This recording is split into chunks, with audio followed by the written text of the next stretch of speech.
സ്തോത്രം ചെയ്യുന്നു. ഇന്നത്തെ പ്രയർ ലൈനായിട്ട് ഞാൻ ദൈവത്തെ സ്തുതിക്കുന്നു, സ്തോത്രം ചെയ്യുന്നു. ഇപ്പോൾ പാട്ട് പാടുവാനായിട്ട് ഷെർലിനെയും ഷോണിനെയും ക്ഷണിച്ചുകൊള്ളുന്നു.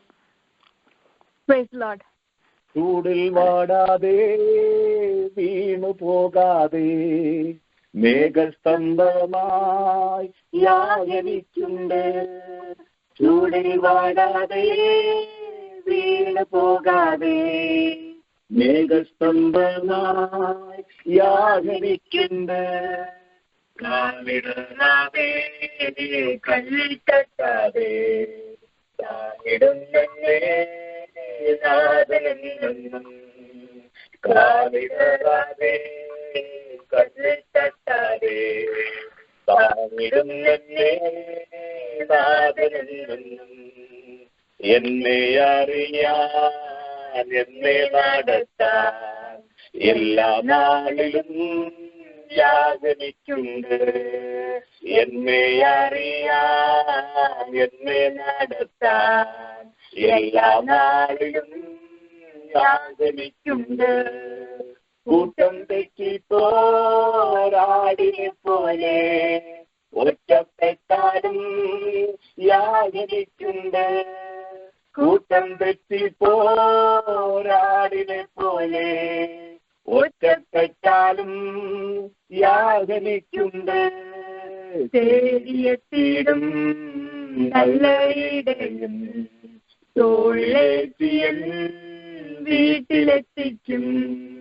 തേടിയെത്തിയിടും നല്ല ഇടയൻ തോളിലേറ്റിയൻ വീട്ടിലെത്തിക്കും.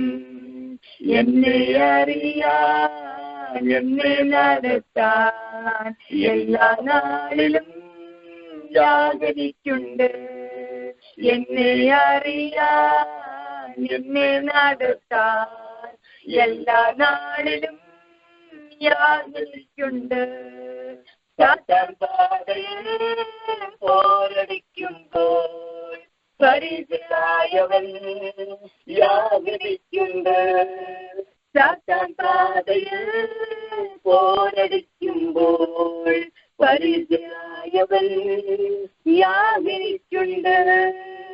ആത്മശക്തിയാൽ എന്നെ നടത്താൻ ആത്മനാഥൻ കൂടെ ഉണ്ടെന്നും ആത്മശക്തിയാൽ എന്നെ നടത്താൻ ആത്മനാഥൻ കൂടെ ഉണ്ടെന്നും എന്നെ അറിയാൻ എന്നെ നടത്താൻ എല്ലാ നാളിലും യാചനിക്കുണ്ട്.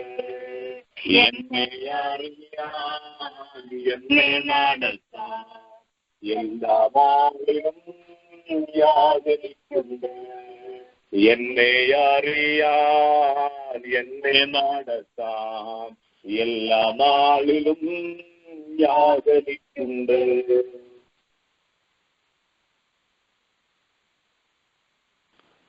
ആമേൻ. സ്തോത്രം. അനുഗ്രഹിക്കപ്പെട്ട ആ പാട്ടിനായിട്ട് ഞാൻ ദൈവത്തെ സ്തുതിക്കുന്നു. നമ്മെ അറിയുവാൻ, നമ്മെ നടത്തുവാൻ എല്ലാ നാളിലും യാഹ് നമ്മളോട് കൂടെയുള്ളതിനായിട്ട് ഞാൻ ദൈവത്തെ സ്തുതിക്കുന്നു. കുഞ്ഞുങ്ങളെ കർത്താവ് വീണ്ടും അധികം ദൈവനാമ മഹത്വത്തിന് വേണ്ടി ഉപയോഗിക്കട്ടെ. ദൈവം കൊടുത്തിരിക്കുന്ന താലന്തുകൾ തുടർന്നും ദൈവനാമ മഹത്വത്തിന് വേണ്ടി പ്രയോജനപ്പെടുത്തുവാൻ കർത്താവരെ സഹായിക്കട്ടെ. കഴിഞ്ഞ ദിവസങ്ങളിലൊക്കെ അവർക്കുണ്ടായ ആക്സിഡന്റിനൊക്കെയും ദൈവം കൊടുത്ത് വിടുതലിനായിട്ട് ഞാൻ ദൈവത്തെ സ്തുതിക്കുന്നു. അടുത്തായിട്ട് ദൈവത്തിന്റെ വചനം നമ്മളോട് ഷെയർ ചെയ്യേണ്ടതിന് വേണ്ടി പാസ്റ്റർ രഞ്ജൻ ജോർജിനെ ക്ഷണിച്ചു. നാമം ഈ ദിവസം വാഴ്ത്തപ്പെടുമാറാകട്ടെ. ദൈവത്തിലായിരിക്കുന്ന പ്രത്യേകിച്ച് ഈ യോഗം ലീഡ് ചെയ്യുന്ന ബഹുമാന്യ ശിവദാസി, ശബ്ദപരിധിയിൽ എന്നെ ശ്രദ്ധിക്കുന്ന, സോഷ്യൽ മീഡിയയിലൂടെ എന്നെ കാണുകയും കേൾക്കുകയും ഒക്കെ ചെയ്യുന്ന എല്ലാ ദൈവമക്കൾക്കും വേഗം വരുന്ന കർത്താവായ യേശു ക്രിസ്തുവിന്റെ ദുസ്തുല്യ നാമത്തിലുള്ള എന്റെ സ്നേഹവും വന്ദനവും പ്രാരംഭമായി അറിയിക്കുന്നു. ഒരിക്കൽ കൂടെ കർത്താവിന്റെ തിരുവചനവുമായിട്ട് നിങ്ങളോട് ഒരുമിച്ചായിരിക്കാൻ കർത്താവ് എനിക്ക് ആയുസ്സും ആരോഗ്യവും ഒക്കെ തന്നതിനായിട്ട് ഞാൻ ദൈവത്തിന് സ്തോത്രം ചെയ്യുന്നു. മുൻപ് പാടിയതുപോലെ സാത്താൻ പാതയിൽ പോരടിക്കുമ്പോൾ പരിചയായവൻ യാഹനിക്കുണ്ട്. ആത്മശക്തിയാൽ എന്നെ നടത്തും, ആത്മനായകൻ കൂടെയുണ്ടെന്നും.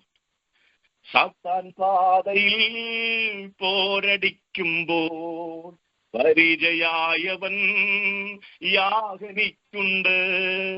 സാത്താൻ പാതയിൽ പോരടിക്കുമ്പോൾ പരിചയായവൻ യാഗനിക്കുണ്ട്, ആത്മശക്തിയാൽ എന്നെ നടത്താൻ ആത്മനായകൻ കൂടെയുണ്ടെന്നും.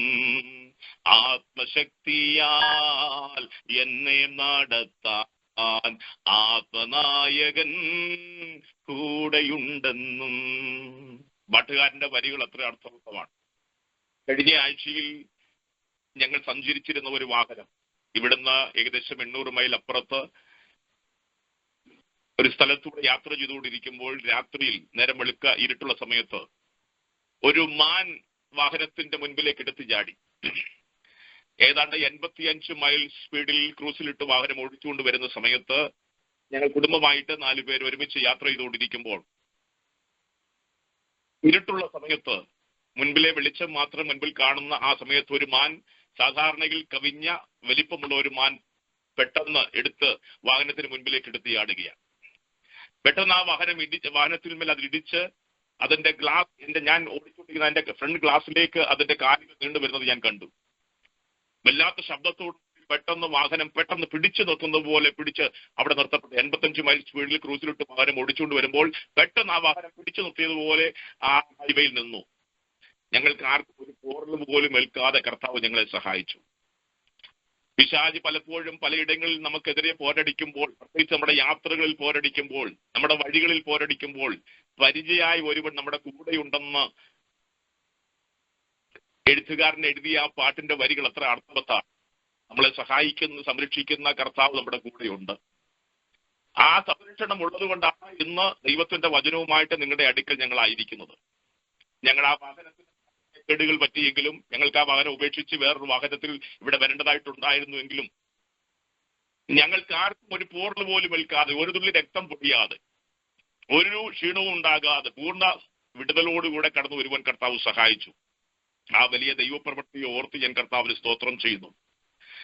ആ ആഴ്ചയിലൊക്കെ ദൈവത്തിന്റെ ആത്മാവിനോട് സംസാരിച്ച ദൈവത്തിന്റെ വചനം ഉൽപ്പത്തി പുസ്തകത്തിൽ നിന്നാണ്. നീ എന്റെ നേരെ ദോഷം വിചാരിച്ചു, ദൈവമോ ഇന്നുള്ളതുപോലെ അത് ഗുണമാക്കി തീർത്തു. പലപ്പോഴും പിശാച് തിന്മയായത് ചെയ്യുമ്പോഴൊക്കെ എന്റെ ദൈവമോ സാധാരണ ചെയ്യുന്നത് പോലെ അതെല്ലാം ഗുണമാക്കി മാറ്റുക. ഈ ഒരു വചനത്തെ ധ്യാനിച്ചുകൊണ്ടാണ് ആ ആഴ്ചകൾ മുഴുവൻ ഞാൻ നടന്നത്. ഞാൻ പ്രസംഗിച്ചുകൊണ്ടിരുന്നത് ആ വചനമാണ്. ജോസഫ് സഹോദരങ്ങളോട് പറയുന്ന ഒരു വാക്കാണത്. നിങ്ങൾ എന്റെ നേരെ ദോഷം വിചാരിച്ചു, എന്നെ ഇല്ലാതാക്കണമെന്ന് നിങ്ങൾ ആഗ്രഹിച്ചു, അതിനുവേണ്ടി നിങ്ങൾ പൊട്ടക്കിണറ്റിലേക്ക് എന്നെ തള്ളിയിട്ടു. പിന്നീട് ഞാൻ പൊത്തിപ്പോന്ന വീട്ടിൽ അപമാനിക്കപ്പെട്ടു, ഞാൻ കാരാഗ്രഹത്തിൽ അകപ്പെട്ടു. എന്നാൽ ഇവിടെയെല്ലാം സാധാരണ ദൈവം ചെയ്യുന്നത് പോലെ തന്നെ, ഇന്നുള്ളത് പോലെ തന്നെ ദൈവം അതെല്ലാം എനിക്ക് ഗുണമാക്കി മാറ്റി. പൊട്ടക്കിണറും പൊത്തിപ്പോന്ന വീട്ടിലെ അപമാനവും കാരാഗ്രഹവും ഒക്കെ എനിക്ക് ഗുണമാക്കി മാറ്റുന്ന ഒരു ദൈവത്തെ എനിക്ക് നന്നായി അറിയാമെന്ന് ജോസഫ് സഹോദരങ്ങളോട് പറയുന്നത് പോലെ എനിക്കും വ്യക്തമായി ബോധ്യമുള്ള ഒരു കാര്യമാണ്. പിശാച് എപ്പോഴൊക്കെ തിന്മയായത് ചെയ്യുമ്പോഴൊക്കെ അതിന്റെ മുകളിൽ കരം വെച്ച് അതെല്ലാം നന്മയാക്കി മാറ്റുന്ന ഒരു നല്ല കർത്താവിനെ എനിക്കറിയാം. എന്റെ ജീവിതാനുഭവങ്ങളിലൂടെ എനിക്കതറിയാം. കാരണം ഞാൻ യാത്ര ചെയ്തത് മരുഭൂമിയിലൂടെയാണ്. എന്നെ വിടുവിച്ച് ദൈവം ഇറക്കിയത് ആരാധനയ്ക്ക് വേണ്ടിയാണ്. മഹത്വം എപ്പോഴും ദൈവത്തിന് കൊടുത്തുകൊണ്ടായിരിക്കുവാൻ മരുഭൂമിയിലേക്ക് ദൈവം ഇറക്കിയിരിക്കുകയാണ്. മരുഭൂമിയിലൂടെ യാത്ര ചെയ്യുമ്പോ, മരുഭൂമി എന്ന് പറയുന്നത് സുഖകരമായ അനുഭവമുള്ള സ്ഥലമല്ല. അവിടെ തേളുണ്ട്, സിംഹിയുണ്ട്, അണലിയുണ്ട്, കേസരിയുണ്ട്, വരൾച്ചയുണ്ട്. ഒത്തിരി പ്രതികൂലങ്ങളിലൂടെയാണ്, പ്രശ്നങ്ങളിലൂടെയാണ്, പോരാട്ടങ്ങളിലൂടെയാണ് ഈ മരുഭൂമിയിലൂടെയുള്ള യാത്ര. പക്ഷെ മഹത്വം എപ്പോഴും ദൈവത്തിന് കൊടുത്തുകൊണ്ടുള്ള യാത്രയാണ്. കാരണം വിടുതൽ തന്ന ദൈവത്തിന് മഹത്വം കൊടുത്തുകൊണ്ടുള്ള യാത്രയായത്. വിടുവിച്ചവരെ ധ്യാനിച്ചുകൊണ്ടുള്ള യാത്രയാണ്. പുറമെ നിന്ന് നോക്കുന്നവർക്ക്, മരുഭൂമിയിലൂടെ യാത്ര ചെയ്യുന്നവരെ കാണുമ്പോൾ ചിന്തിക്കുന്ന ഒരു കാര്യമുണ്ട്, ഇവൻ മുൻപോട്ട് അധികം പോകുകയില്ല. കാരണം മരുഭൂമിയിൽ ഇവരെ സഹായിക്കുവാൻ ആരുമില്ല. മരുഭൂമി ഇവന് സംരക്ഷണം കൊടുക്കുവാൻ ആരുമില്ല. മരുഭൂമിയിൽ ഇവന് കരുതൽ കൊടുക്കുവാൻ ആരുമില്ല. എന്നാൽ മരുഭൂമിയിലൂടെ ദൈവത്തെ മഹത്വപ്പെടുത്തി കടന്നു പോകുന്ന ഒരു ദൈവപീഠനറിയാം, സംരക്ഷകനും കരുതലിനും ഒക്കെ ഒരാളുണ്ട്. അത് ഭൂമിയിലുള്ള ആരുമല്ല, ഉയരത്തുള്ളവരാണ്. അതുകൊണ്ട് എപ്പോൾ മരുഭൂമിയിലൂടെ യാത്ര ചെയ്ത ദൈവം ഇതിൽ ഉയരത്തിലേക്ക് നോക്കിയാൽ മന്ന പൊഴിയും, കാടപ്പക്ഷി പറന്നു വരും, പാറയിൽ നിന്ന് വെള്ളം വരും, സംരക്ഷകനായി എന്റെ കർത്താവിന്റെ കരുതൽ എപ്പോഴും ഉണ്ടാകും. ആ അനുഭവത്തിലൂടെ യാത്ര ചെയ്യുന്ന ഒരാളാണ് ഞാനും. അതുകൊണ്ട് പിശാചിന് ഭയമില്ല, പോരാട്ടത്തെ ഭയമില്ല. പോർക്കളത്തിലാണ് നിൽക്കുന്നത്. നിരന്തരമായ പോർക്കളത്തിൽ ഓരോ വിഷയങ്ങൾ മാറി മാറി അഞ്ഞടിച്ചുകൊണ്ടിരിക്കുമ്പോഴും അതിന്റെ നടുവിൽ സംരക്ഷകനായും കരുതുന്നവനായും സഹായിക്കുന്നവനായും സംരക്ഷകരമായും ഒക്കെ എന്റെ കർത്താവ് വെളിപ്പെടുന്നതിനെ ഓർത്ത് ഞാൻ കർത്താവിന് സ്തോത്രം ചെയ്യുന്നു. അതിന് നിങ്ങളുടെയൊക്കെ പ്രാർത്ഥന വളരെ സഹായകമാണ്. ഞാൻ ഈ സാക്ഷ്യം പറയാൻ കാരണം തന്നെ എനിക്ക് വേണ്ടി എല്ലാവരും പ്രാർത്ഥിക്കുന്നുണ്ടോ എന്ന് എനിക്കറിയത്തില്ലെങ്കിലും ആരെങ്കിലും ഒക്കെ വല്ലപ്പോഴുമെങ്കിലൊക്കെ ഓർത്ത് ദൈവത്തിന് സ്തോത്രം ചെയ്യുന്നുണ്ടെങ്കിൽ ആ സ്തോത്രത്തിന് ഭയങ്കര ശക്തിയുണ്ട്.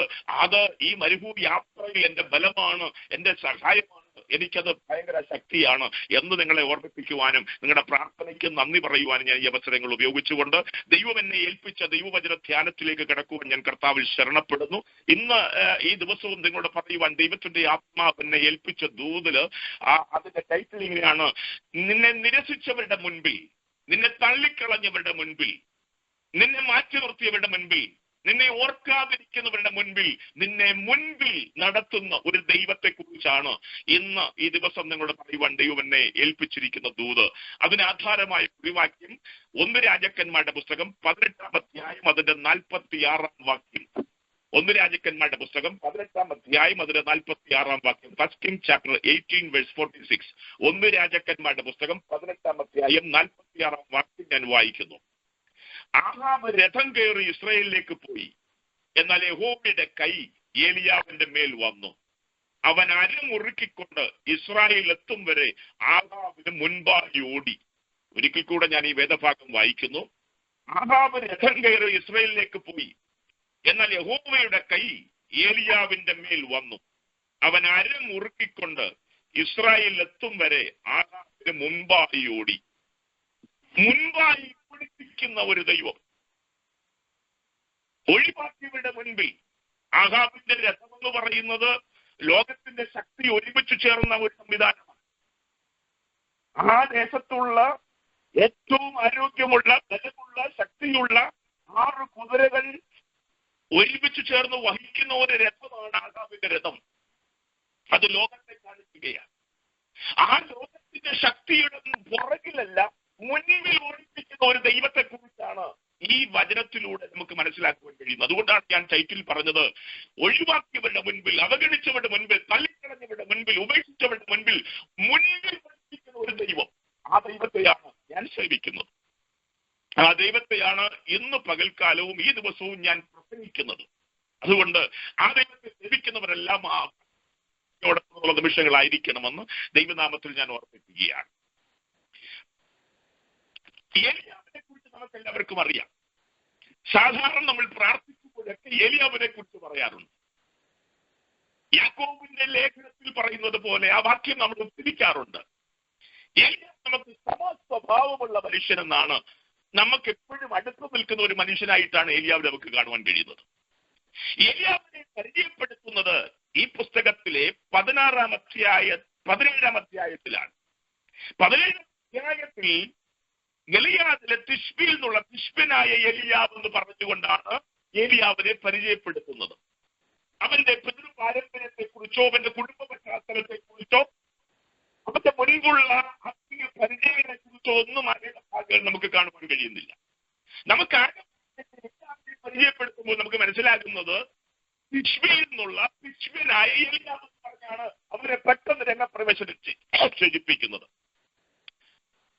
അവൻ രംഗപ്രവേശനം ചെയ്യുവാനുള്ള പശ്ചാത്തലത്തെ കുറിച്ച് 16-ാം അധ്യായത്തിൽ അതിന്റെ 29 മുതൽ 34 വരെയുള്ള വേദഭാഗങ്ങൾ വായിച്ചാൽ നമുക്ക് മനസ്സിലാകും. എന്തുകൊണ്ടാണ് സാധാരണക്കാരനായ, നമുക്ക് സമസ്വഭാവമുള്ള, നമ്മളെ പോലെയുള്ള, പശ്ചാത്തലങ്ങളൊന്നും പറയാനില്ലാത്ത, പാരമ്പര്യമൊന്നും പറയാനില്ലാത്ത ഒരു സാധാരണ മനുഷ്യനെ പെട്ടെന്ന് രംഗപ്രവേശനം ചെയ്യിപ്പിക്കുവാനുള്ള കാരണം എന്താണെന്ന്, അതിന്റെ പശ്ചാത്തലം എന്താണെന്ന് ഈ 16-ാം അധ്യായത്തിന്റെ 29 മുതൽ 34 വരെയുള്ള വേദഭാഗങ്ങൾ വായിച്ചാൽ നമുക്ക് മനസ്സിലാകുവാൻ കഴിയും. ഞാനത് പെട്ടെന്ന് വായിച്ചു കേൾപ്പിക്കാം. യഹൂദ രാജാവായ ആസയുടെ 38-ാം ആണ്ടിൽ ഒമ്രിയുടെ മകനായ ആഹാബ് ഇസ്രായേലിൽ രാജാവായി. ഒമ്രിയുടെ മകനായ ആഹാബ് ശമര്യയിൽ ഇസ്രായേലിനെ 22 സംവത്സരം വാണു. അടുത്ത വാക്ക് ശ്രദ്ധിക്കണം. ഒമ്രിയുടെ മകനായ ആഹാബ് തനിക്ക് മുമ്പുണ്ടായിരുന്ന എല്ലാവരെക്കാളും അധികം യഹോവയ്ക്ക് അനിഷ്ടമായത് ചെയ്തു. നാബോത്തിന്റെ മകനായ യെരോബെയാമിന്റെ പാപങ്ങളിൽ നടക്കുന്നത് പോരാ എന്ന് തോന്നും വിധം അവൻ സീദോനിലെ രാജാവായ യെസ്ബലിന്റെ മകളായ യെസബേലിനെ ഭാര്യയായി സ്വീകരിക്കുകയും ബാലിനെ സേവിച്ച് നമസ്കരിക്കുകയും ചെയ്തു. താൻ ശമര്യയിൽ പണിത ബാലിന്റെ ക്ഷേത്രത്തിൽ അവൻ ബാലിന് ഒരു ബലിപീഠമുണ്ടാക്കി. ആഹാബ് ഒരു അശേര പ്രതിഷ്ഠയും ഉണ്ടാക്കി. അങ്ങനെ ആഹാബ് ഇസ്രായേലിന്റെ ദൈവമായ യഹോവയെ കോപിപ്പിക്കത്തക്ക വിധം തനിക്ക് മുമ്പുണ്ടായിരുന്ന എല്ലാ ഇസ്രായേൽ രാജാക്കന്മാരെക്കാളും അധികം ദോഷം പ്രവർത്തിച്ചു. ഞാൻ ആ ഭാഗം അവിടെ അങ്ങ് വിടുകയാണ്. അപ്പൊ പശ്ചാത്തലങ്ങൾ മനസ്സിലാക്കിയാൽ ഇസ്രായേൽ എന്ന് പറയുന്ന 10 ഗോത്രം, ദൈവജനമായിരിക്കുന്ന ദൈവത്തിന്റെ സന്തതിയായിരിക്കുന്ന 10 ഗോത്രം ഇസ്രായേൽ, അവിടെ ഭരിച്ചിരുന്ന രാജാവ് പിതാക്കന്മാരെ പോലെ തന്നെ യഹോവയ്ക്ക് അനിഷ്ടമായത് ചെയ്തു. ദൈവഹിതമില്ലാത്ത കാര്യങ്ങളിലേക്കാണ് രാജ്യത്തെ കൊണ്ടുപോയത്. അവിടെ ാതെ അവരെക്കാൾ തന്റെ പൂർവികന്മാരെക്കാൾ അധികമായി പാപം ചെയ്യുവാൻ അപ്രേതം വിവാഹം കഴിച്ചത് സീദോന്യ രാജാവായ യെസ്ബലിന്റെ മകളായ യെസബേലിനെയാണ്.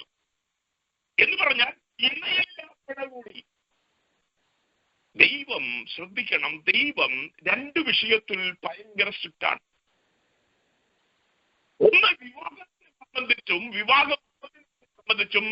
വളരെ കർക്കശമായ കൽപ്പനകളാണ് പുസ്തകം വെളിപ്പെടുത്തുന്നത്.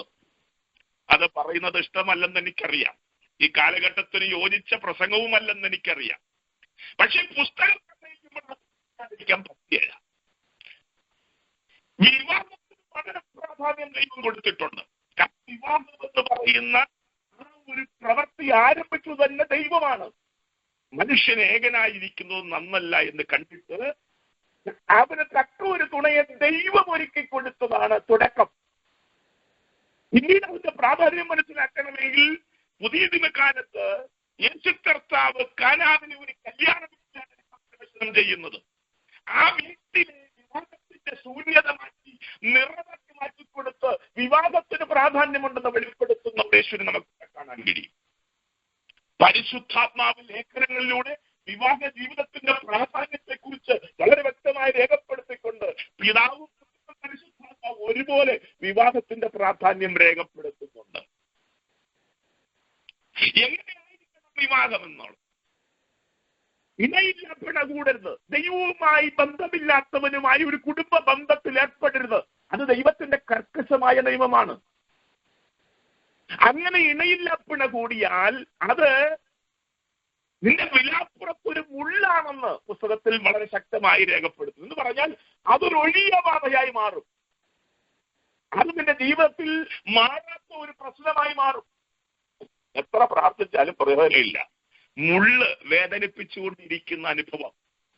അതുകൊണ്ട് വിവാഹത്തിന് വളരെ പ്രാധാന്യം ദൈവവും പുസ്തകവും കൊടുത്തിട്ടുണ്ട്.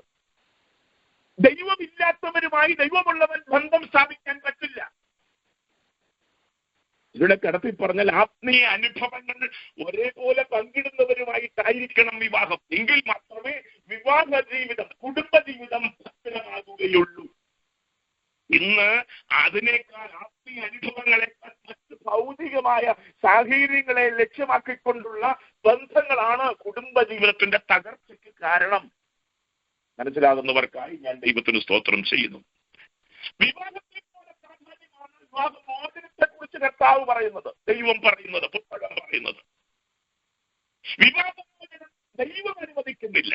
മത്തായി സുവിശേഷം 19-ാം അധ്യായം നമ്മൾ വായിച്ചാലും, മർക്കോസ് 10 വായിച്ചാലും, ലൂക്കോസ് 16 വായിച്ചാലും ഒക്കെ വളരെ ശക്തമായിട്ട് യേശു കർത്താവ് തന്റെ മുൻപിൽ എങ്ങനെയെങ്കിലും ഒരു അഡ്ജസ്റ്റ്മെന്റ് നടത്തണമെന്ന അപേക്ഷയുമായി വന്ന പരീശന്മാരുടെ മുഖത്ത് നോക്കി കാര്യം പറഞ്ഞിട്ടുണ്ട്. പരീശന്മാരോട് യേശു കർത്താവ് കർക്കശമായിട്ട് വിവാഹമോചനം പറ്റില്ല എന്ന് പറയുന്നത് കേട്ടിട്ട് വീട്ടിൽ വന്നിട്ട് ശിഷ്യന്മാർ വന്ന് ഒരു അഡ്ജസ്റ്റ്മെന്റ് നടത്താൻ പറ്റുമോ എന്ന് യേശു കർത്താവിന്റെ അടുക്കൽ വന്ന് സംസാരിക്കുന്ന രംഗം മർക്കോസിന്റെ പുസ്തകം 10-ാം അധ്യായത്തിൽ നമുക്ക് കാണാൻ കഴിയും. ഞാനതൊന്ന് എടുക്കാൻ പോവുകയാണ്. മർക്കോസിന്റെ സുവിശേഷം 10-ാം അധ്യായത്തിനകത്ത് യേശു കർത്താവിന്റെ അടുക്കൽ വന്നിട്ട് ശിഷ്യന്മാര് ചോദിക്കുന്ന ചോദ്യമുണ്ട്. ഞാൻ അതൊന്ന് എടുത്തോട്ട് 10-ാം അധ്യായം അതിന്റെ 10-ാം വാക്യം.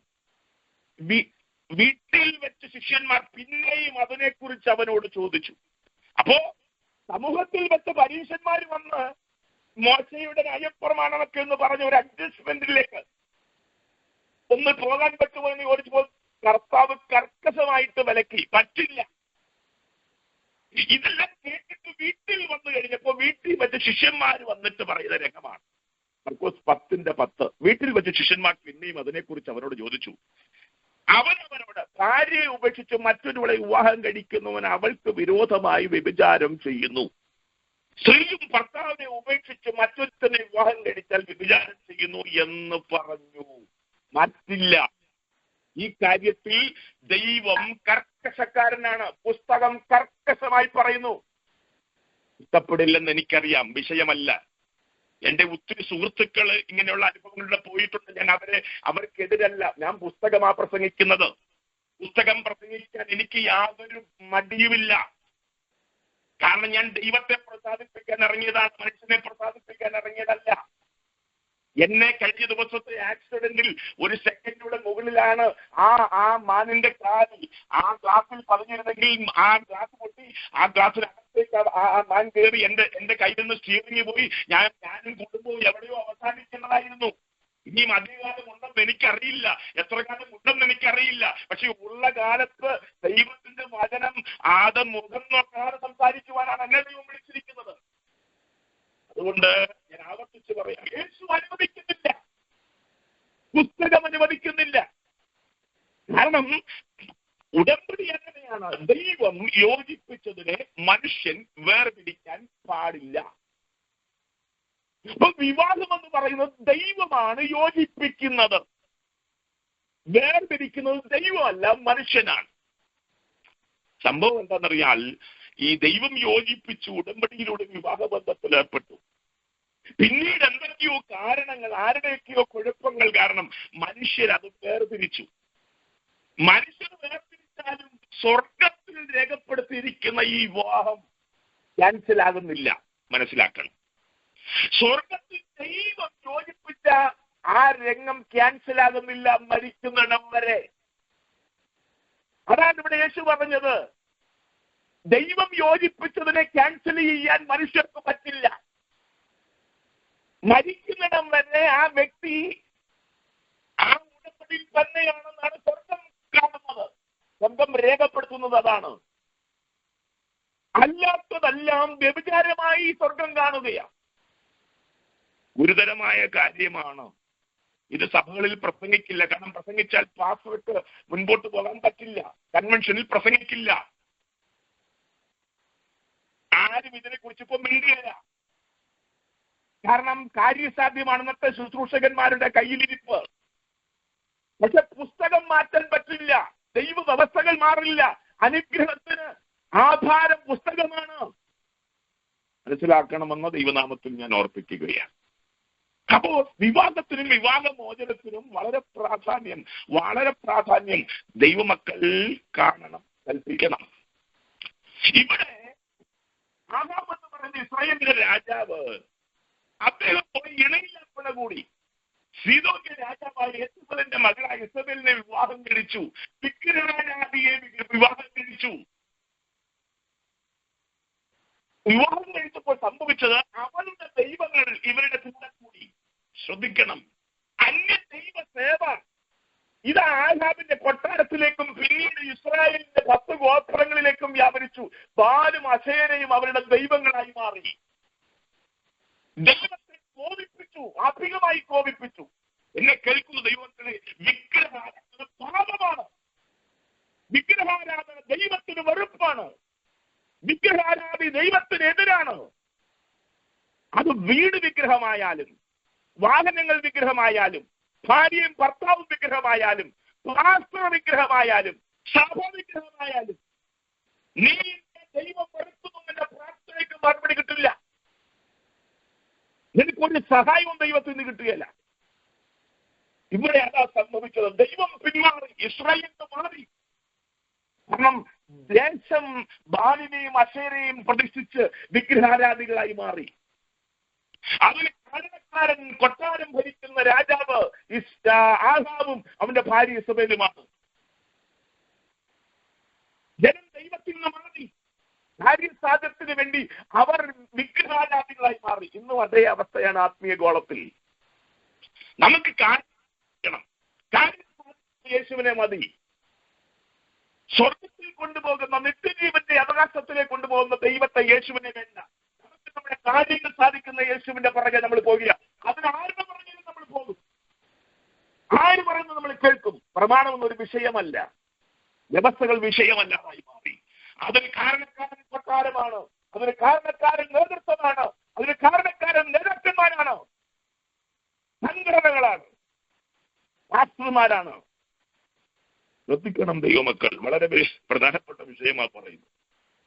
ഇങ്ങനെ ജനം ദൈവത്തിൽ നടന്ന ദൈവിക ആരാധനയിൽ നിന്ന് മാറി വിഗ്രഹാരാധനകളായി മാറി ദേശം വഷളത്വം പ്രവർത്തിച്ച് മുൻപോട്ട് പോകുന്ന ധാർമ്മിക അധപതനത്തിലേക്ക് പോയിക്കൊണ്ടിരിക്കുന്ന കാലഘട്ടത്തിൽ ഒരു ചെറുപ്പക്കാരൻ വീട്ടിലിരുന്ന് ഇത് കണ്ട് ദുഃഖിക്കുകയാണ്.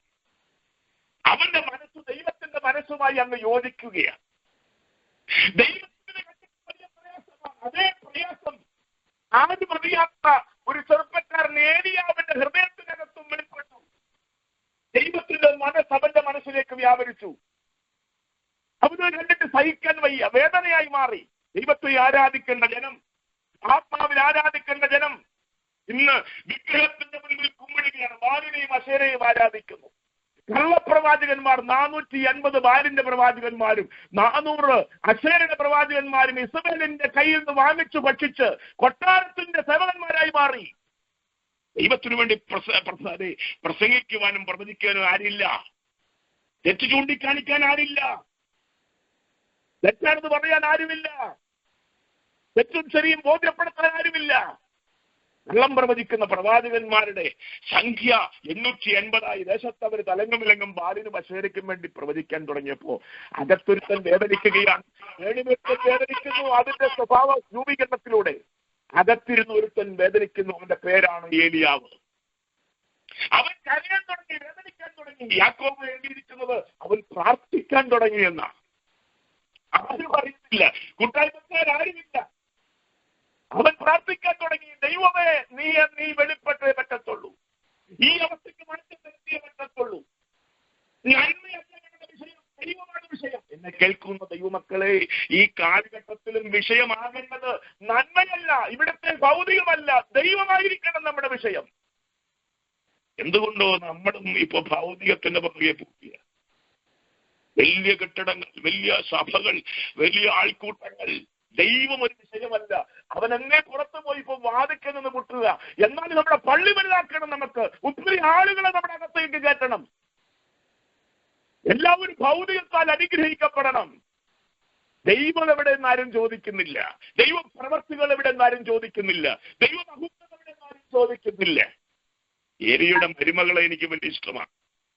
ഏലിയുടെ മരുമകൾ അവിടെ ഭർത്താവ് നഷ്ടപ്പെട്ട് കഴിഞ്ഞിട്ട്, അവിടെ അമ്മായിപ്പൻ മരിച്ചു കഴിഞ്ഞിട്ട് അവൾ ഗർഭം ധരിച്ചിരിക്കും. അവൾ ഗർഭിണിയായിരുന്ന സമയത്താണ് അവർ മരിക്കുന്നത്. അവൾക്കൊരു കുഞ്ഞ് ജനിച്ചപ്പോൾ എല്ലാവരും പറഞ്ഞു, ഭാരപ്പെടണ്ട, നിനക്കൊരു കുഞ്ഞ് ലഭിച്ചല്ലോ, നിനക്കൊരു നന്മ കിട്ടിയല്ലോ, നീ അതിൽ സന്തോഷിക്കാൻ പറഞ്ഞപ്പോൾ അവൾ പറഞ്ഞു, എനിക്ക് സന്തോഷം വരികയില്ല. കാരണം ദൈവമഹത്വം ഇസ്രായേലിൽ നിന്ന് പോയി. എനിക്ക് വിഷയം ദൈവമഹത്വമാ. എനിക്ക് കിട്ടിയ ഈ തലമുറയല്ല എന്റെ വിഷയം. ആ നന്മയേക്കാൾ എനിക്ക് വലിയ വിഷയം എന്റെ ദൈവത്തിന്റെ മഹത്വം ഈ ദേശത്തുനിന്ന് പോയി. എന്നെ കേൾക്കുന്ന ദൈവം ഇതിലെ പ്രാർത്ഥനക്കാരെ, വിടുതൽ വിടുതൽ വിടുതൽ വിടുതൽ, ഭൗതിക വിടുതൽ, അതാണോ പ്രാർത്ഥനക്കാരുടെ വിഷയം? അതോ ദൈവമഹത്വം നഷ്ടപ്പെട്ടതിനെ കുറിച്ചുള്ള ഭാരമാണോ? അതാ ദൈവത്തിന്റെ മനസ്സ്? ദൈവസാന്നിധ്യം നഷ്ടപ്പെട്ട അനുഭവങ്ങളാണോ? സഭകളാണോ? ദൈവപ്രവൃത്തി ഇല്ലാത്ത കാലമാണോ? ഏതാ നമ്മുടെ വിഷയം? ശ്രദ്ധിക്കേ, ഇവിടെ ഏലിയാവ് കരയാൻ തുടങ്ങി, പ്രാർത്ഥിക്കാൻ തുടങ്ങി എന്ന് യാക്കോബ് ലേഖനത്തിൽ പറയുന്നു. പ്രാർത്ഥിക്കുന്നവന് വേണ്ടി ദൈവം ഇറങ്ങി വന്ന് ദൂത് കൊടുക്കുക. പ്രവാചകന്മാർക്കല്ല ദൂത് കൊടുത്തത്, കൺവെൻഷൻ സ്റ്റേജിൽ പ്രസംഗിക്കുന്നവർക്കല്ല ദൈവം ദൂത് കൊടുത്തത്. പ്രാർത്ഥിക്കുന്നവന് ദൈവത്തിന്റെ മനസ്സ് അറിഞ്ഞു പ്രാർത്ഥിക്കുന്നവന്റെ അകത്തേക്ക് ദൈവം ദൂത് കൊടുക്കുകയാണ്. എന്നെ കേൾക്കും ദൈവമക്കളെ, വലിയ പ്രസംഗകർക്കൊന്നും അല്ല ദൈവത്തിന്റെ ദൂത് കയ്യിലിരിക്കുന്നത്. അവർക്ക് കാണാതെ പഠിച്ച പ്രസംഗങ്ങൾ കുറേയുണ്ട്, നല്ല കാര്യമാണ്. പക്ഷേ പ്രാർത്ഥിക്കുന്നവനാണ് ദൂത്. പ്രാർത്ഥിക്കുന്ന സഹോദരിയെ നിനക്കാണ് വെളിപ്പെടുന്ന ദൂത്, ദൈവിക ദൂത്. ഇതിവിടെ പ്രാർത്ഥിക്കുന്ന പറഞ്ഞു പോ, നീ ആഹാബിന്റെ പട്ടാളത്തിലേക്ക് പോ. അവനാണ് തുടക്കമിട്ടത്, വിഗ്രഹാരാധനയ്ക്ക് തുടക്കമിട്ടത് അവനാണ്. അവന്റെ അടുക്കിലേക്ക് പോ ദൂത് പറയാൻ. ഏലിയാവ് പട്ടാളത്തിലേക്ക് നടക്കുകയെ കണ്ടോ, സ്റ്റേജ് കിട്ടുന്നത് കണ്ടോ. സ്റ്റേജിന് വേണ്ടി ആദ്യം പുറകെ പോകണ്ട, ഗതികേടില്ല കേട്ടോ. ആർക്ക്? പ്രാർത്ഥിക്കുന്ന ഏലിയാവിന്. ഇന്നലത്തിന്റെ തലത്തിൽ സ്റ്റേജ് വേണ്ട, പണത്തിന്റെ തലത്തിൽ സ്റ്റേജ് വേണ്ട, സഭയുടെ തലത്തിൽ സ്റ്റേജ് വേണ്ട. പ്രാർത്ഥിക്കുന്നവന് ദൂതുണ്ട്. അവൻ ആഹാബിന്റെ കൊട്ടാരത്തിലേക്ക് ചെന്നിട്ട് പറഞ്ഞു, ഇനി ഈ ആണ്ടുകളിൽ ഞാൻ പറയാതെ ഒരു പ്രവൃത്തിയും ഈ ദേശത്ത് വെളിപ്പെടില്ല. അതാണ് ദേശത്തോടുള്ള ദൂത്. ഇനി ഞാൻ പറയാതെ ഈ ആണ്ടുകളിൽ മഞ്ഞും മഴയും പൊഴിയില്ല. ദേശത്തോടുള്ള ദൂതാണ്. ദൈവത്തിലേക്ക് മടങ്ങി വരാതെ അന്യ ദൈവ സേന കൊണ്ട് നന്മ വെളിപ്പെടുത്താമെന്ന് വിചാരിച്ചാൽ നടക്കില്ല. ദേശത്തോടുള്ള ദൂത്. കാരണം ഈ ദൈവത്തിന് ദൂത് പ്രാപിച്ചവൻ എല്ലാവരോടും ദൂതുണ്ട് കേട്ടോ. അവൻ ഈ പുസ്തകത്തിനകത്ത് അവൻ രാജാവിനോട് ദൂത് പറഞ്ഞു, രാജാവിനോട് ദൂത് പറഞ്ഞു, രാജ്യത്തോടെ ദൂത് പറഞ്ഞു, ജനത്തോടെ ദൂത് പറഞ്ഞു, 3 പേരോട് ദൂത് പറഞ്ഞു. ഇപ്പൊ പറഞ്ഞ ദൂത് ഏതാ? ഈ ആണ്ടിൽ ഞാൻ പറയാതെ മറ്റു മഴയും ഉണ്ടാകില്ല. അത് രാജ്യത്തോടുള്ള ദൂതാ. നന്മയ്ക്ക് വേണ്ടി ഞാൻ പ്രാർത്ഥിക്കില്ല. അന്യദൈവങ്ങളെ സേവിക്കുന്ന രാജ്യത്ത് നന്മ വരെ ഞാൻ പ്രാർത്ഥിക്കില്ല. തിരിച്ച് നന്മ വരില്ല. ഇത് നമ്മൾ കടന്ന് പ്രാർത്ഥിക്കുക. ബോധമില്ലാത്ത പ്രാർത്ഥനകളാണ് ഇന്ന് എയർലൈനുകളുടെയും അല്ലാത്തവരെ സഭകളുടെ എല്ലാം പ്രാർത്ഥന ദൈവവുമായി ബന്ധമില്ലാത്ത പ്രാർത്ഥനയാ, ദൈവത്തിന്റെ മനസ്സറിയാത്ത പ്രാർത്ഥനയാ. പറയുന്നതിന് ഒരു മടിയില്ല. പക്ഷെ ഇവിടെ ദൈവത്തിന്റെ മനസ്സറിഞ്ഞുള്ള പ്രാർത്ഥനക്കാരൻ ഏലിയാവ് പറയാണ്, ഇവിടെ ഇനി മഞ്ഞുമഴ ഉണ്ടാകണ്ട. കാരണം അന്യദൈവങ്ങളാണ് സേവ. ദൈവമായി ബന്ധമില്ല, ദൈവമില്ല. ദൈവമില്ലാത്തടത്ത് അനുഗ്രഹം ഉണ്ടാകണ്ട. മനസ്സിലാവുന്ന കാര്യം സ്തോത്രം. രണ്ടാമത് രാജാവിനോട് പിന്നീട് ദൂത് പറഞ്ഞു. രാജാവിനോട് പറഞ്ഞു, 18-ാം അധ്യായം 18-ാം അധ്യായം, നീയും നിന്റെ കുടുംബവുമാണ് ഇതിന് കാരണക്കാരൻ. എന്റെ ഉണ്ടോ ഇന്നത്തെ പ്രവാചകന്മാർക്ക്, ഇന്നത്തെ പ്രസംഗകർക്ക്? നമ്മളിന്ന് ദൂതൊക്കെ പറയും, രജക്കറുന്ന് ദൂത് പറയും. പക്ഷെ ദൂത് പറയുന്നതിന് മുമ്പ് ഈ നേതാക്കന്മാരെ വിളിച്ചിട്ട് പറയും, നമ്മുടെ യേശു കർത്താവ് യെരൂശലേം ദേവാലയത്തിൽ ഇന്നത്തെ കാലത്ത് എന്നായിരുന്നു, എങ്ങനെയായിരുന്നു? ബഹുമാന്യനായ നമ്മുടെ സഭയുടെ ആരാധ്യനായ മഹാപുരോഹിതൻ കയ്യാവിനും ശ്രേഷ്ഠ മഹാപുരോഹിതൻ ഹന്നാവിനും പിന്നെ ശ്രേഷ്ഠ മഹാപുരോഹിതന്മാർക്കും എന്റെ വന്ദനം എന്നൊക്കെ പറഞ്ഞാൽ നമ്മൾ തുടങ്ങുന്നത്, ഇന്നത്തെ സാഹചര്യത്തിൽ തുടങ്ങുന്നത്. പക്ഷെ അന്ന് യേശു കർത്താവ് ദേവാലയത്തിൽ വന്ന് ബഹുമാന്യനായ ഹന്നാവിനും ശ്രേഷ്ഠ മഹാപുരോഹിതനായ കയ്യാഭാവിനും എന്നൊന്നും പറഞ്ഞ് തുടങ്ങിയില്ല. അദ്ദേഹത്തിനറിയ യുവന്മാരാണ് ഈ കള്ളന്മാരുടെ ഗുഹയാക്കി മാറ്റിയത്. അതുകൊണ്ട് മുഖം നോക്കിക്കൊണ്ട് സംസാരിക്കുകയായിരുന്നു അദ്ദേഹം. മത്തായി സുവിശേഷം 23-ാം അധ്യായത്ത് വായിക്കണം. 7 പ്രാവശ്യം ഈ ശാസ്ത്രിമാരെയും പരീശന്മാരെയും നോക്കിക്കൊണ്ട് പറഞ്ഞു, കപടഭക്തിക്കാരായ ശാസ്ത്രിമാരും പരീശന്മാരുമേ അയ്യോ കഷ്ടം. മുഖത്ത് നോക്കിയ കാര്യം പറയുന്നത്. കാരണം നിങ്ങളാണ് നേട്ടക്കാരൻ. കപടഭക്തി വെളിപ്പെടുത്തി ജനത്തെ നശിപ്പിച്ചു നിങ്ങളാണ്. വെള്ളമൊക്കെ ശവക്കല്ലറകളെ എന്ന് വിളിച്ച് അവരുടെ മുഖത്ത് നോക്കി യേശു കർത്താവ്. പാമ്പുകളെ എന്ന് വിളിച്ചു, സർവസന്ധതികളെ എന്ന് വിളിച്ചു. ഇതെല്ലാം ആ 20 കാണാൻ കഴിയും. ഇന്ന് നമ്മുടെ പ്രസംഗകരൊക്കെ കയറി നിന്നുകൊണ്ട് തുടക്കത്തിൽ ഒരു 10 മിനിറ്റ് ഇവരെ ബഹുമാന്യനായി നമ്മുടെ സഭയുടെ ആരാധ്യനായ സ്ഥാപകന്റെ കൊച്ചുമകൻ ഇന്നാൾ, പിന്നെ വലിയ മകൻ ഇന്നാൾ, പള്ളിക്ക് പണം കൊടുത്ത നമ്മുടെ കൊച്ചു നേതാവ് ഇന്നാള്, അവരുടെയൊക്കെ പൊക്കിയിട്ട് ആരോടാ ഇത് പറയുന്നത്? ജനമണ്ഡലമില്ല. കാരണം ഇവരെയൊക്കെ ഈ കള്ളന്മാരുടെ ഗുഹയാക്കി മാറ്റിയവരാണ് ഈ പുറകിൽ ഇരിക്കുന്നത്. അവരെ ഉയർത്തിയിട്ട് ഏത് ദൂരാണ് ഈ വിളിച്ചു പറയുന്നത്? പക്ഷെ ഇവിടെ അങ്ങനെയല്ല. ആത്മാവുള്ളവൻ, ദൂതുള്ളവൻ, പ്രാർത്ഥിക്കുന്നവൻ, ദൈവം കൊടുത്ത ദൂതുമായി പോയവൻ ആഹാബിന്റെ മുഖത്ത് നോക്കി പറഞ്ഞു, നീയും നിന്റെ പിതൃഭവനവുമാണ് ഇസ്രായേലിനെ നശിപ്പിച്ചത്, ദൈവസാന്നിധ്യം നഷ്ടപ്പെടുത്തിയത്, അന്യദൈവങ്ങളെ സേവിക്കുവാൻ ജനത്തെ കൊണ്ടുവന്നത് നീയും നിന്റെ പിതൃഭവനവുമാണ്. കണ്ടോ ദൂത്? കണ്ടോ? രാജ്യത്തോടെ ദൂത് പറഞ്ഞു, ഇനി ഈ ആണ്ടുകളിൽ ഞാൻ പറയാതെ മഞ്ഞും മഴയും പെയ്യില്ല. രാജാവിനോട്, കാരണക്കാരൻ രാജാവിനോട്, രാജ്യം ഭരിക്കുന്ന ചക്രവർത്തിയോട് പറഞ്ഞു, നീയും നിന്റെ അപ്പനും അപ്പന്മാരുമാണ് ഈ കാര്യം, ഈ ജനത്തെ ഈ വഷളത്വത്തിലേക്ക് നടത്തിയത്. ജനത്തോടെ പറഞ്ഞു കേട്ടോ. ജനത്തോടെ 18-ാം അധ്യായം 21-ാം വാക്യത്തിൽ ജനത്തെ കർമ്മേലിൽ കൂട്ടിയിട്ട് പറഞ്ഞു, നിങ്ങൾ എത്രത്തോളം 2 തോണിയിൽ കാഴ്ചപ്പെട്ടും ഒന്നുകിൽ ദൈവത്തെ ആരാധിക്കണം, അല്ലെങ്കിൽ മറ്റൊന്നിനെ പറയപ്പോ. രണ്ടും കൂടെ വേണ്ട. ദൈവജനം എന്ന പേരും പെന്തക്കോസ് എന്ന് പറഞ്ഞ പേരും ഭൗതിക നന്മയ്ക്ക് വേണ്ടിയുള്ള ഓട്ടവും പറ്റില്ല. ദൈവമക്കൾ എന്ന പേരും ലോകവുമായി പറ്റില്ല, ചേരില്ല.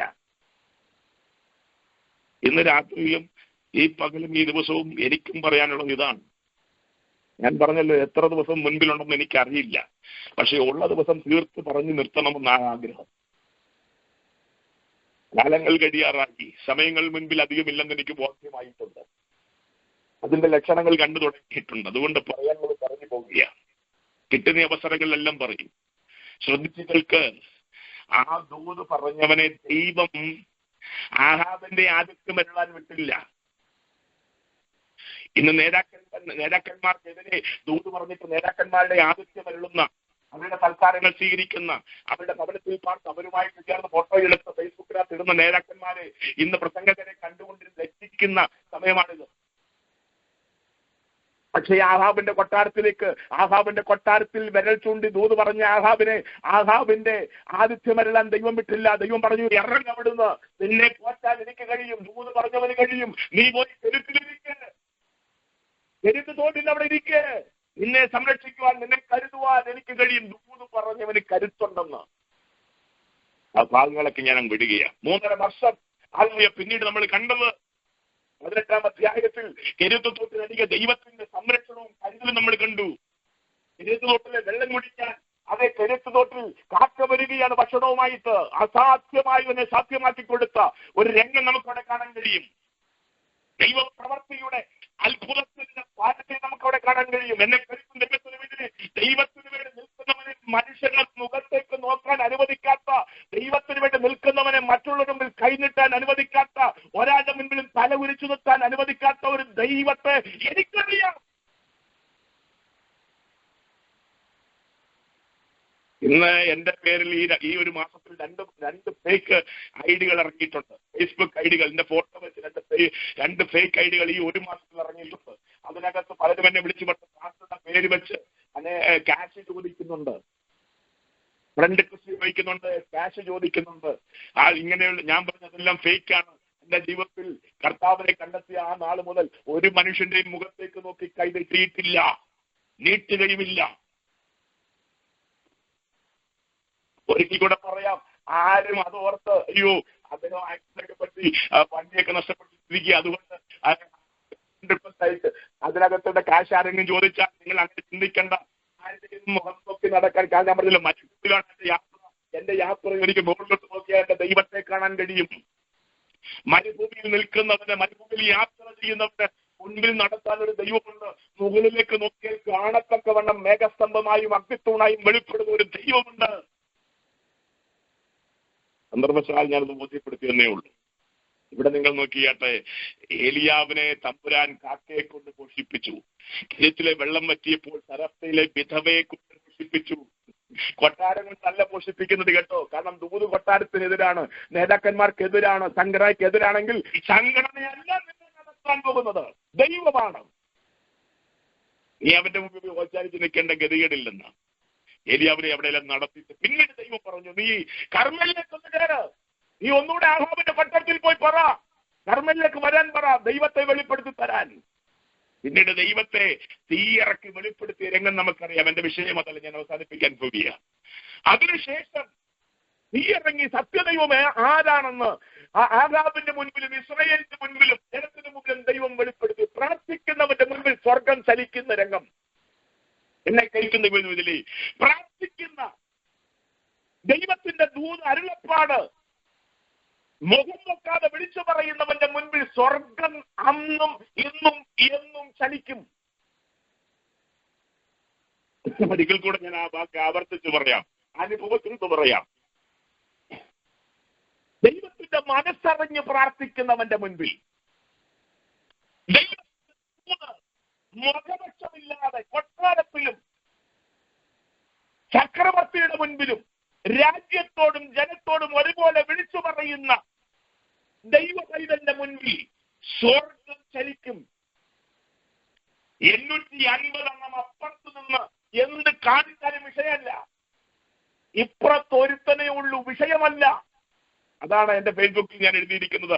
1000 പേരോടുകൂടെ തെറ്റായ വഴിയിൽ നടക്കുന്നതിനേക്കാൾ ഒറ്റയ്ക്ക് ശരിയായ വഴിയിൽ നടക്കുന്നതാ തമ്പുരാൻ ഇഷ്ടം. ജനത്തെക്കുറിച്ചും അങ്ങനെ പറയുന്നത്, ദൈവത്തിന്റെ ജനത്തെക്കുറിച്ചും അങ്ങനെ പറയുന്നത്. ഇതാ തനിച്ചു പാർക്കുന്ന ജനം ജാതികളുടെ കൂട്ടത്തിൽ എണ്ണപ്പെടുന്നില്ല. ഇതിന് അംഗസംഖ്യ ഒത്തിരിയില്ല, എണ്ണം ഒത്തിരിയില്ല. ഇത് തനിച്ചു പാർക്കുന്ന ജനമാണ്. വേറൊരു പ്രമാണമുള്ള ജാതിയാണ്, വേറൊരു ഉപദേശമുള്ള ജാതിയാണ്. എല്ലാത്തിനോടും കൂട്ടായ്മ കൊടുത്ത ആളുകളല്ല. ഇത് ദൈവത്തിന്റെ ജനമാണ്. ഇത് മാത്രമാണ്, ഇതിനൊരു ഉടമസ്ഥനുണ്ട്. മനസ്സിലാകുന്നവർക്കായി സ്തോത്രം. കേൾക്കുന്ന ഇതിലെ നോക്ക്, കർമ്മലിന്റെ കൊടുമുടിയിൽ 480 വാലിന്റെയും 400 അക്ഷരന്റെയും പ്രവാചകന്മാർ തച്ചിലിരുന്ന് പ്രവചിച്ചിട്ടും പ്രാർത്ഥിച്ചിട്ടും ആരാധിച്ചിട്ടും വെളിപ്പെടാത്ത ദൈവപ്രവർത്തി ഒറ്റക്കൊരുത്തിൽ നിന്ന് പറയുന്നു, കർത്താവേ, യഹോവേ, ഞാൻ നിന്റെ ദാസനെന്നും നീ പറഞ്ഞിട്ടാണ് ഞാൻ ഇവിടെ ഇരിക്കുന്നതെന്നും വെളിപ്പെടേണ്ടതിന് സ്വർഗമൊന്ന് ചലിക്കണമെന്ന് പറഞ്ഞപ്പോൾ സ്വർഗം ചലിച്ചു. തീ ഇറങ്ങുമെന്ന് താഴത്തെ യാഗത്തെ ദഹിപ്പിട്ട് സത്യദൈവം ഏതാണെന്ന് വെളിപ്പെടുത്തി. മനസ്സിലാകുന്നവർക്ക് ഇഷ്ടം. ഇന്നും വെളിപ്പെടുത്തുവാൻ പ്രാർത്ഥിക്കുന്നവന് കഴിയും. താൻ പാർക്കുന്ന ഇടത്ത് ദൈവപ്രവർത്തി വെളിപ്പെടുത്തി പ്രാർത്ഥിക്കുന്നവന് കഴിയും. ദൈവത്തിന്റെ ദൂത അരുളപ്പാട് ആലോചന വിളിച്ചു പറയുന്നവന് കഴിയും. അതിനുശേഷം 880 വാലിന്റെയും അശേരുടെയും പ്രവാചകന്മാരെ വെട്ടിക്കൊന്നു. അതിനുശേഷം ഏലിയാവ് ആഹാബിനോട് പറയുന്ന രംഗമാണ് നമ്മുടെ വിഷയം. ഏലിയാവ് ആഹാബിനോട് പറയുകയാണ്, വലിയ മഴയുടെ മുഴക്കം ഞാൻ കേൾക്കുന്നു. 3.5 വർഷമായി വെളിപ്പെടാത്ത മഴയുണ്ടല്ലോ, ആ വരൾച്ചയുണ്ടല്ലോ, അത് മാറാൻ പോകുകയാണ്. സത്യദൈവം ആരാണെന്ന് ഏതാണെന്ന് വെളിപ്പെട്ടാൽ ആ സെക്കൻഡിൽ ദേശത്ത് മഞ്ഞു പെയ്യും, ദേശത്ത് മഴ പെയ്യും, ദേശത്ത് അനുഗ്രഹമുണ്ടാകും.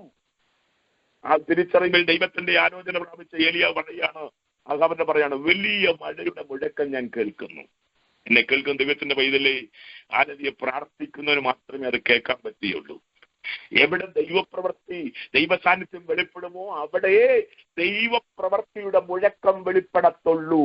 ഒരിക്കൽ കൂടെ ഞാൻ പറയാം, 1000കണക്കിന് ആളുകളെ സഭയ്ക്കകത്ത് കൂട്ടിയാലും, സഭയല്ല കെട്ടിടത്തിനകത്ത് കൂട്ടിയാലും, 1000 പേർക്ക് ഇരിക്കാവുന്ന കെട്ടിടങ്ങൾ പുതുക്കി പണിഞ്ഞാലും, ആ വലിയ പ്രമാണിമാര് സഭയ്ക്കകത്ത് നിരന്നിരുന്നാലും, സംഘടനയുടെ ഫലം വെളിപ്പെടുത്തിയാലും മഴയുടെ മുഴക്കം കേൾക്കാൻ പറ്റുകയില്ല. വലിയ മഴയുടെ മുഴക്കം കേൾക്കണമെങ്കിൽ ആൾക്കൂട്ടമല്ല, ദൈവത്തിന്റെ ആരാധന വെളിപ്പെടണം, ദൈവ സാന്നിധ്യം വെളിപ്പെടണം, സ്വർഗം ചലിക്കണം. മനസ്സിലാകുന്നവർക്കായി സ്തോത്രം ചെയ്യുക. ഏലിയാവ് അത് പഠിപ്പിക്കുക. സ്വർഗം ചലിച്ചിടത്ത് വലിയ മഴയുടെ മുഴക്കം ഏലിയാവ് കേട്ടു. ഏലിയാവ് ആഹാബിനോട് പറഞ്ഞു, ആഹാബേ, വലിയ മഴയുടെ മുഴക്കം. എന്നിട്ട് അദ്ദേഹം അത് പറഞ്ഞിട്ട് ആഹാബിന്റെ മുമ്പിൽ പോയി ഓച്ചാരിച്ച് നിന്നില്ല കേട്ടോ, തലകുലിച്ച് നിന്നില്ല. അദ്ദേഹം പോയി മുഴങ്കാൽ മടക്കി, ആ കർമ്മലിന്റെ കൊടുമുടിയിൽ അദ്ദേഹം പോയി മുഴങ്കാൽ മടക്കി പ്രാർത്ഥന ആരംഭിച്ചു. എന്നിട്ട് ദാസനോട് പറഞ്ഞു, നീ പോയി നോക്കണം, അതൊരു ലക്ഷണങ്ങളും എല്ലാം കാണുന്നുണ്ടോ നോക്കണം. അദ്ദേഹം പ്രാർത്ഥിച്ചുകൊണ്ടിരുന്നു. ദാസൻ പോയി ഓരോ പ്രാവശ്യവും നോക്കിയിട്ട് എന്ന് പറയുന്നു, ഒന്നും കാണത്തില്ല. പക്ഷേ ഏലിയാവ് പ്രാർത്ഥന നിർത്തിയില്ല, കാരണം മുഴക്കം അവന്റെ ചെവിക്കകത്തുണ്ട്. വീട്ടിൽ ചെവിക്കകത്തുണ്ടെങ്കിൽ, ദൈവപ്രവർത്തിയുടെ ആ മുഴക്കം ചെവിക്കകത്തുണ്ടെങ്കിൽ ഇടവിടാതെ പ്രാർത്ഥിച്ചുകൊണ്ടിരിക്കും, മടുത്തു പോകാതെ പ്രാർത്ഥിച്ചുകൊണ്ടിരിക്കും, വിഷയം ഏറ്റെടുത്ത് പ്രാർത്ഥിച്ചുകൊണ്ടിരിക്കും, ശ്രദ്ധിച്ച് പ്രാർത്ഥിച്ചുകൊണ്ടിരിക്കും. ഇല്ലാത്തവനൊക്കെ ഒന്ന് പ്രാർത്ഥിച്ചിട്ട് രണ്ടാമത്തെ പണിക്ക് പോകും, അടുത്ത പ്രാർത്ഥനാ ലിസ്റ്റിലേക്ക് കയറും. എന്നാൽ അങ്ങനെയല്ല. മുഴക്കം ചെവിക്കകത്ത് കേൾക്കുന്നവൻ, വിടുതലിന്റെ മുഴക്കം ചെവിക്കകത്ത് കേൾക്കുന്നവൻ ഈ മുടങ്ങാതെ പ്രാർത്ഥിച്ചുകൊണ്ടിരിക്കും, ശ്രദ്ധിച്ച് പ്രാർത്ഥിച്ചുകൊണ്ടിരിക്കും, ഏറ്റെടുത്ത് പ്രാർത്ഥിച്ചുകൊണ്ടിരിക്കും. നമുക്ക് ഇതിലെ ദാസം വന്ന് പറഞ്ഞു, ഇല്ല, ഒന്നും കാണുന്നില്ല. 2 ഒന്നും കാണുന്നില്ല. 3 ഒന്നും കാണുന്നില്ല. 5 ഒന്നും കാണുന്നില്ല. പക്ഷേ ഏലിയാവ് മടുത്തില്ല. ഏലിയാവ് തല കുനിച്ചുകൊണ്ട് ഇന്ന് പ്രാർത്ഥിക്കുകയാണ്. കാരണം ഏലിയാവിന്റെ ചെവിക്കകത്ത് വലിയ മഴയുടെ മുഴക്കമുണ്ട്. ഒരു കരിപ്പൻ, ഒരു ചെറിയ കരിപ്പത്തി പോലെ മേഘം കണ്ടു. എന്നെ കേൾക്കുന്ന ദൈവം ഇതിലെ ശ്രദ്ധിച്ച് പ്രാർത്ഥിക്കുന്നവന്റെ മുൻപിൽ ചിലത് വെളിപ്പെടുകയാണ്. അവന്റെ ചെവി കേട്ടത് മാത്രമല്ല, അവന്റെ കൺമുൻപിൽ ചില വിടുതലിന്റെ ലക്ഷണങ്ങൾ വെളിപ്പെടുകയാണ്. എന്നെ കേൾക്കുന്ന ദൈവമക്കളോട് ഞാൻ പറയട്ടെ, പ്രാർത്ഥിക്കുന്ന ദൈവമക്കളോട് ഞാൻ പറയട്ടെ, ദൈവത്തിന്റെ മനസ്സറിഞ്ഞ് പ്രാർത്ഥിക്കാൻ നീ തയ്യാറായാൽ, മുടങ്ങാതെ പ്രാർത്ഥിക്കാൻ തയ്യാറായാൽ, ശ്രദ്ധിച്ച് പ്രാർത്ഥിക്കാൻ തയ്യാറായാൽ, നിന്റെ ചെവിക്കകത്ത് ആ വിടുതലിന്റെ ശബ്ദം മുഴങ്ങുക മാത്രമല്ല, നിന്റെ കൺമുൻപിൽ രൂപങ്ങൾ വെളിപ്പെടും. ഉടൻ ആഹാബിനോട് പറഞ്ഞു, രഥം വിട്ടോ, രഥം വിട്ടോ, വലിയ മഴ വെളിപ്പെടാൻ പോവുകയാണ്. ക്ഷണത്തിൽ മേഘം കറുത്തു. അങ്ങനെയാണ് അവിടെ കൊടുത്തിരിക്കുന്നത്. ക്ഷണത്തിൽ മേഘം കറുത്തു, വലിയ മഴ വെളിപ്പെടാൻ തുടങ്ങി. അവിടെ എങ്ങനെയാണ്? ക്ഷണത്തിൽ ആകാശം മേഘവും കാറ്റും കൊണ്ട് കറുത്തു, വൻമഴ പെയ്തു. എന്നെ കേൾക്കുന്ന ഇതിൽ ശ്രദ്ധിക്കുക. കണ്ടോ, പ്രാർത്ഥിക്കുന്നവന്റെ ക്ഷണത്തിൽ, ചെറിയ മഴയല്ല കേട്ടോ, ചെറിയ മഴയല്ല, വൻമഴ, വലിയ മഴ, വൻമഴ പെയ്തു. വലിയ ദൈവപ്രവർത്തികൾ പ്രാർത്ഥിക്കുന്നവന്റെ മുൻപിൽ വെളിപ്പെടുകയാണ്. ഞാൻ ശ്രദ്ധിക്കുന്നയാളാ, അനുഭവിക്കുന്നയാളാ, എന്റെ കണ്ണുകൊണ്ട് കാണുന്നയാളാ. ചെറിയ വിടുതലല്ല, വലിയ വിടുതൽ. പ്രാർത്ഥിക്കുന്ന ഏലിയാവിന്റെ മുൻപിൽ ക്ഷണത്തിൽ, എനിക്ക് ആ പദവി ഇഷ്ടമാണ്. ക്ഷണത്തിൽ ആകാശം മേഘവും കാറ്റും കൊണ്ട് കറുത്തു, വൻമഴ പെയ്തു. അടുത്ത വാക്കാണ് നമ്മുടെ കുറിവാക്യം. ആഹാബ് രഥം കയറി ഇസ്രായേലിലേക്ക് പോയി. ആഹാബ് രഥം കയറി ഇസ്രായേലിലേക്ക് പോയെന്ന് പ്രാർത്ഥിച്ചവനെ മൈൻഡ് ചെയ്തില്ല. 3.5 വർഷം മഴ പെയ്യത്തില്ലെന്ന് പറഞ്ഞ് മഴ പെയ്യിപ്പിക്കാതിരുന്നവനെ മഴ മൈൻഡ് ചെയ്തില്ല. തീയിറങ്ങി സ്വർഗത്തെ ചലിപ്പിച്ചവനെ മൈൻഡ് ചെയ്തില്ല. 3.5 വർഷത്തിന് ശേഷം പ്രാർത്ഥിച്ച് മഴ പെയ്യിപ്പിച്ചവനെ മൈൻഡ് ചെയ്തില്ല. ഇന്നും അങ്ങനെ തന്നെ മൈൻഡ് ചെയ്യല്ല. പക്ഷെ എനിക്ക് ഇഷ്ടമുള്ള അടുത്ത വാക്ക, എന്നെ സംബന്ധിച്ച് അടുത്ത വാക്കുക, എന്റെ കുറിവാക്യം അടുത്ത വാക്ക, ദൈവനോട് ഇടപെട്ടത് അടുത്ത വാക്ക. ആഹാബ് രഥം പൊട്ടിപ്പോയി, ഇസ്രായേലിലേക്ക് പോയി. ഞാൻ പറഞ്ഞില്ല, രഥം 6 കുതിരകൾ, ആകാശത്തെ ഏറ്റവും ആരോഗ്യമുള്ള, ഏറ്റവും ശക്തിയുള്ള, ഏറ്റവും സൗന്ദര്യമുള്ള 6 കുതിരകൾ വഹിക്കുന്ന രഥത്തിൽ ഇരുന്നുകൊണ്ട് ആഹാബ് പോയി. എങ്ങോട്ട്? ഇസ്രായേലിലേക്ക്. എന്നാൽ യഹോവയുടെ കൈ ഏലിയാവിന്റെ മേൽ വന്നു. അപ്പതും വേറൊരു ഭാഗത്ത് ഞാൻ കണ്ടായിരുന്നു. യെഹെസ്കേലിന്റെ പുസ്തകം 37-ാം അധ്യായത്തിൽ യഹോവയുടെ കൈ യെഹെസ്കേലിന്റെ മേൽ വന്നു, അവനെ എടുത്തു എന്ന് അവിടെ കാണാൻ കഴിയും. ദൈവത്തിന്റെ ആത്മാവ് അവനെ എടുത്തു. അപ്പൊ ഈ കൈയുടെ പുറകിൽ ദൈവത്തിന്റെ ആത്മാവാണ്. യഹോവയുടെ കൈയുടെ ദൈവത്തിന്റെ ആത്മാവാണ്. ശക്തി ദൈവത്തിന്റെ ആത്മാവ്. 6 കുതിരകളുടെ ശക്തിയേക്കാൾ വലിയ ശക്തിയുള്ള ദൈവത്തിന്റെ ആത്മാവ്. ഇവിടെ ആ ദൈവത്തിന്റെ കൈ ഏലിയാവിന്റെ മേൽ വന്നു. അവൻ അരമുറുക്കിക്കൊണ്ട് ഇസ്രായേലിൽ എത്തും വരെ. ആഹാബ് രഥത്തേക്കടി എങ്ങോട്ടാ പോയത്? ഇസ്രായേലിലേക്ക്. എന്നാൽ ആ ഇസ്രായേലിലേക്ക് ആഹാബിന്റെ രഥത്തിന് മുൻപിൽ ഇപ്പോൾ ആരോടുകയാണെന്നറിയാമോ? ഏലിയാവ്. എല്ലാവരും കാണുകയാണ്. ആഹാബിന്റെ ആ രഥത്തിന് മുൻപിൽ, ആ രഥത്തോടെ കിടപിടിക്കാൻ കഴിയുന്ന ഒരു രഥം ആ രാജ്യത്തില്ല.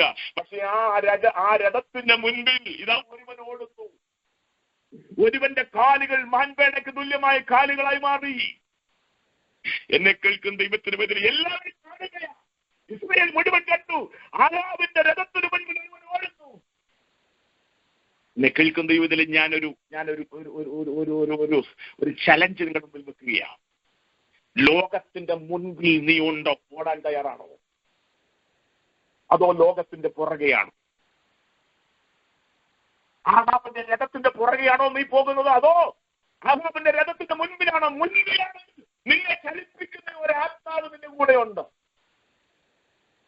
അതോ ലോകത്തിന്റെ പുറകെയാണോ? ലോകം കാണിക്കുന്ന എല്ലാം നിന്റെ മേലുണ്ടെങ്കിൽ നിന്റെ കൂടെ ദൈവത്തിന്റെ ആത്മാവില്ല. നീ അന്യഭാഷ പറഞ്ഞാലും പ്രസംഗിച്ചാലും പ്രവചിച്ചാലും ശരികൾ മാറി മാറിപ്പോയാലും ദൈവാത്മാവ് നിന്റെ കൂടെ ഇല്ല. അത് ഗേഹസിയോട് ചോദിച്ചാൽ മതി. കുഷ്ഠരോഗം മാറിയവന്റെ പുറകെ ഓടിയ ഗേഹസി, നിനക്ക് കിട്ടാൻ പോകുന്നത് കുഷ്ഠരോഗം വിട്ടുമാറിയവന്റെ കുഷ്ഠം നിന്റെ അകത്തേക്ക് കയറാൻ പോകുകയാണ്. ലോകം നിന്റെ അകത്ത് കയറാൻ പോകുകയാണ്. എന്നാൽ പ്രവാചകൻ അവന്റെ പുറകെയല്ല ഓടാൻ പോകുന്നു, അവന്റെ മുൻപിലാണ്. ലോകത്തിന്റെ മുൻപിൽ ഓടാൻ തയ്യാറുണ്ടോ?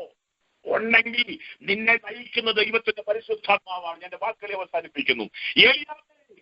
എല്ലാവരും കാണുന്നു, ഇപ്പോൾ ആഹാബിന്റെ നടപ്പിന് മുൻപാകത്ത് ഇസ്രായേൽ ഓടുന്നു. ആരാണ് കൊട്ടാരത്തിന്റെ ബലമല്ല, ഇവിടുത്തെ ഭൗതിക കുതിരകളുടെ ശക്തിയല്ല, പിന്നെയോ നിന്റെ മേൽ വന്ന ദൈവത്തിന്റെ കൈയാണ്. അതിന്റെ പുറകിലുള്ള ദൈവത്തിന്റെ ആത്മാവാണ് നിന്നെ ഈ രഥത്തിന് മുൻപിൽ ഓടിപ്പിക്കുന്നത്. ലോകം എനിക്ക് വേണ്ട, ലോകത്തിന് ഇമ്പം വേണ്ട, ലോകം തരുന്ന പേര് വേണ്ട എന്ന് പണ്ട് പാടി അപ്പച്ചന്മാരെ ഓടിപ്പിച്ചത് ദൈവത്തിന്റെ ആത്മാവായിരുന്നു.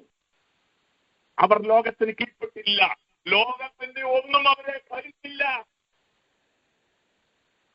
കാരണം അവരെ ഓടിപ്പിച്ചത് ദൈവത്തിന്റെ ആത്മാവായിരുന്നു, ആത്മശക്തിയായിരുന്നു. ഇന്ന് ലോകത്തിന്റെ പുറകെ ഓടുക, ലോകം കാണിക്കുന്നതെല്ലാം നമ്മളും കാണിക്കുക. കാരണം പരിശുദ്ധാത്മാവില്ല, ദൈവത്തിന്റെ കൈ വെളിപ്പെടുത്തില്ല, ദൈവപ്രവൃത്തികൾ വെളിപ്പെടുത്തില്ല, ദൈവ സാന്നിധ്യം വെളിപ്പെടുത്തില്ല. അങ്ങനെയുള്ളവരുടെ അടുക്കൽ നിൽക്കരുത്.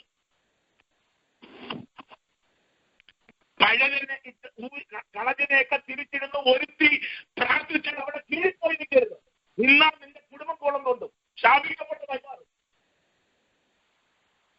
എത്ര വലിയ പ്രവാചകയായാലും പ്രാർത്ഥിക്കുന്നവനാണെങ്കിലും സ്റ്റേജിൽ കയറുന്നവനാണെങ്കിലും അവന്റെ മുന്നിൽ പോയാൽ അവന്റെ കയ്യിൽ വെളിപ്പെടുന്ന ശാപം തന്നെ തലമുറക്കകത്ത് കയറും. ഛർദ്ദിച്ചതിനെ തിരിച്ചെടുക്കുന്ന നായ്ക്കളായി മാറി.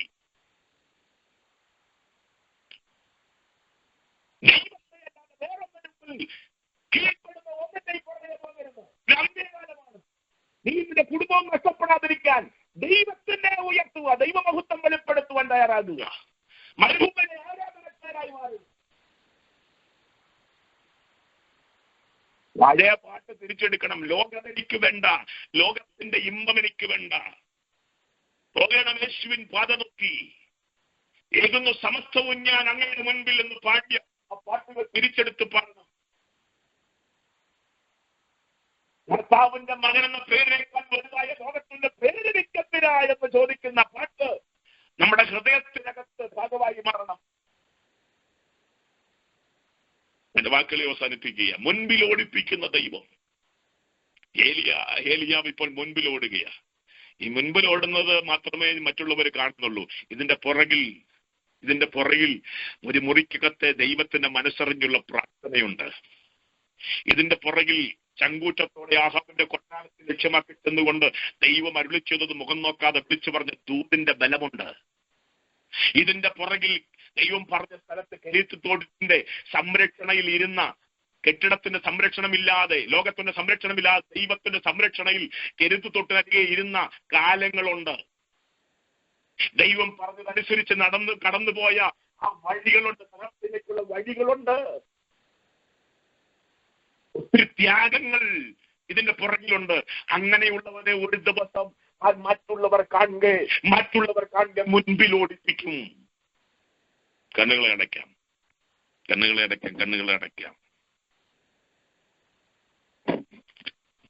അടച്ചാട്ടെ.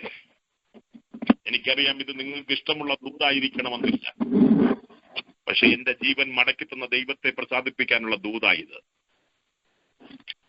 കഴിഞ്ഞ ഞായറാഴ്ച നഷ്ടപ്പെടാമായിരുന്ന എന്റെ ജീവിതത്തെ, എന്റെ കുടുംബത്തിന്റെ ജീവിതത്തെ തിരിച്ചു തന്നവനെ പ്രസാദിപ്പിക്കാനുള്ള ദൂതാണ്. എന്നെ വിടിപ്പിച്ചത് ഒറ്റ സെക്കൻഡ് കൊണ്ട് 85 മൈൽ സ്പീഡിൽ വന്ന വാഹനത്തെ പിടിച്ചു നിർത്തിയതുപോലെ നിർത്തിയത്. വാഹനം കണ്ട പോലീസ് ഉദ്യോഗസ്ഥൻ പറഞ്ഞു, അകത്തുണ്ടോ എന്ന് ഞങ്ങൾ നോക്കുകയായിരുന്നു. രക്ഷപ്പെട്ടോ എന്ന് ഞങ്ങൾ നോക്കുകയായിരുന്നു. സാധാരണ ഇവിടെ സ്പീഡിൽ വരുന്ന വണ്ടി ഇങ്ങനെ ഇടിച്ചാൽ പെട്ടെന്ന് മറിയും, തകർന്നു പോകും. ജീവിതങ്ങൾ നഷ്ടപ്പെടും. എന്നാൽ ഒരു പോറൽ പോലും ഏൽക്കാതെ, ഒരു തുള്ളി രക്തം പൊടിയാതെ ഞങ്ങളെ സഹായിച്ച ഒരു ദൈവത്തെ പ്രസാദിപ്പിക്കാനുള്ള ദൂതായി ഇത്. എന്നെ കേൾക്കുന്ന എന്റെ സഹോദരിയെ, സഹോദരനെ, മുൻപിൽ നടക്കണം. നമുക്ക് ലോകത്തിന്റെ മുൻപിൽ നടക്കണം, ശത്രുവിന്റെ മുൻപിൽ നടക്കണം, അവഗണിക്കുന്നവരുടെ, ഉപേക്ഷിച്ചവരുടെ മുൻപിൽ നമുക്ക് നടക്കണമെങ്കിൽ നമ്മളെ കൊണ്ട് പറ്റുകയില്ല. നടത്തുന്ന ദൈവത്തിന് കീഴ്പ്പെടണം, ആത്മാവിനാൽ നടത്തപ്പെടണം. എല്ലാ കണ്ണുകളും അടയ്ക്കണം. Hallelujah, hallelujah, hallelujah, hallelujah. ഞാൻ നിങ്ങൾക്ക് വേണ്ടി പ്രാർത്ഥിക്കാൻ പോകുക. പരിശുദ്ധനായ ദൈവമേ, സ്വർഗ്ഗസ്ഥ പിതാവേ, അങ്ങയുടെ തിരുപാദപീഠത്തിലേക്ക് ഞങ്ങൾ ഒരുമിച്ച് കടന്നു വരുന്നു. അങ്ങയുടെ സന്നിധിയിൽ കടന്നു വരുവാൻ ഒരു അവസരം കൂടെ കർത്താവ് ദാനമായി തന്നല്ലോ, ഒരു ആയുസ്സിൽ ഒരു ദിവസം കൂടെ ദാനമായി തന്നല്ലോ. അതിനായി ഞങ്ങൾ ദൈവത്തോട് നന്ദി പറയുന്നു. കർത്താവേ, ലോക സംഭവങ്ങൾ വിളിച്ചു പറയുന്നു, സമയം അതിക്രമിച്ചിരിക്കുന്നു, ദുർഘട സമയങ്ങളിലേക്ക് കടന്നു വരുന്നു. കർത്താവിന്റെ വരവടുത്തിരിക്കുന്നു. കർത്താവിനെ പ്രസാദിപ്പിക്കുവാൻ, കർത്താവിന് പ്രസാദമുള്ള ജീവിതം നയിപ്പാൻ ഞങ്ങളെ തന്നെ ഏൽപ്പിച്ച് പ്രാർത്ഥിക്കുന്നു. ഈ ജനത്തെ ഞാൻ കർത്താവിന്റെ കരങ്ങളിൽ സമർപ്പിക്കുന്ന ദിവസങ്ങളിൽ ലോകത്തിന്റെ മുൻപിൽ, ലോകത്തിന്റെ പുറകെയല്ല, ലോകത്തിന്റെ മുൻപിൽ, ലോകം എനിക്ക് വേണ്ട, ലോകത്തിന്റെ ഇമ്പം വേണ്ട എന്ന് പറഞ്ഞ് മുൻപിൽ നടക്കുന്നവരായി തീരുവാൻ, ആ ചപ്പും ചവറും എന്ന് പറഞ്ഞ് പൗലോസ് പുറകിൽ എറിഞ്ഞു കളഞ്ഞതുപോലെ ദൈവത്തിന്റെ ലക്ഷ്യത്തെ, ദൈവത്തിന്റെ രാജ്യത്തെ ലക്ഷ്യമാക്കിക്കൊണ്ട്, നിത്യജീവനെ ലക്ഷ്യമാക്കിക്കൊണ്ട് മുൻപോട്ട് പോകുവാൻ കർത്താവ് ഞങ്ങളെ സഹായിക്കണമേ. കൃപയിൽ ഞങ്ങളെ മറച്ചാട്ടെ. തിരുമേനി തന്നെ മഹത്വം എടുക്കണം. മുഴുവൻ മഹത്വം യേശു കർത്താവിന് മാത്രം അർപ്പിച്ചുകൊണ്ട് ദൈവത്തിന്റെ അടിയെ താഴ്ത്തുന്നു. രക്തക്കോളി ഞങ്ങളെ മറച്ചാട്ടെ. പ്രാർത്ഥനകരമായി സ്തോത്രം യേശു കർത്താവിൻ നാമത്തിൽ തന്നെ. ആമേൻ, ആമേൻ, ആമേൻ, ആമേൻ. സ്തോത്രം, സ്തോത്രം, സ്തോത്രം. ദൈവത്തിന് മഹത്വം. നമ്മളെ കേൾപ്പിച്ചു